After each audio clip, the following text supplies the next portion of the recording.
जय श्री राधे। मुझे विशेष तो नहीं पता है, लेकिन सामान्य ज्ञान के आधार पर बता रहा हूं।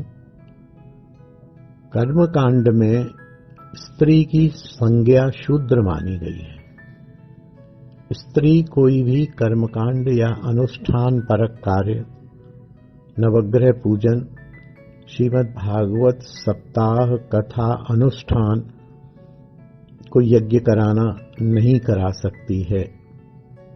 पौरोहित्य कर्म, पंडिताई नहीं कर सकती है। लेकिन हमारा वैष्णव शास्त्र इस बारे में बहुत उदार है। वहां स्त्री, शूद्र, ब्राह्मण, वैश्य, क्षत्रिय, चांडाल, यवन किसी के लिए भी वैष्णव क्रिया करने में, भगवत भक्ति करने में कोई मनाही नहीं है। तो अब निर्भर करता है कि स्त्री यदि किसी कर्मकांड के अनुष्ठान के अंतर्गत शंख बजाना चाहती है तो उसे नहीं बजाना चाहिए। यदि वो भक्ति संबंधी किसी अनुष्ठान के लिए भगवत भक्ति के किसी अंग के रूप में शंख बजाना चाहती है तो उसे बजाना चाहिए, कोई मना नहीं है।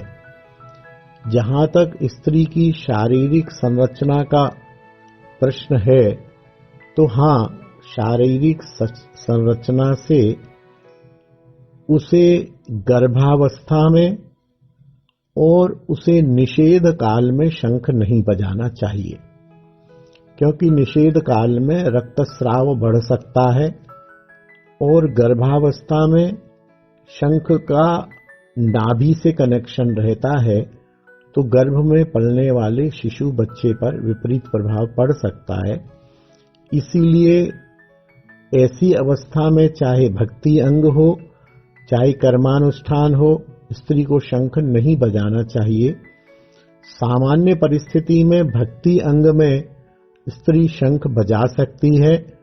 कर्मकांड, अनुष्ठान, नवग्रह पूजन आदि या कोई और इस प्रकार का लौकिक कर्मकांड हो जिसका भक्ति से कोई संबंध न हो, भगवत भक्ति से, उस लौकिक कर्मकांड में भले ही वो भक्ति के लिए किया जा रहा हो, लेकिन उसका स्वरूप लौकिक कर्मकांड जैसा हो, तो उसमें स्त्री का शंख बजाना तो एक प्रश्न है।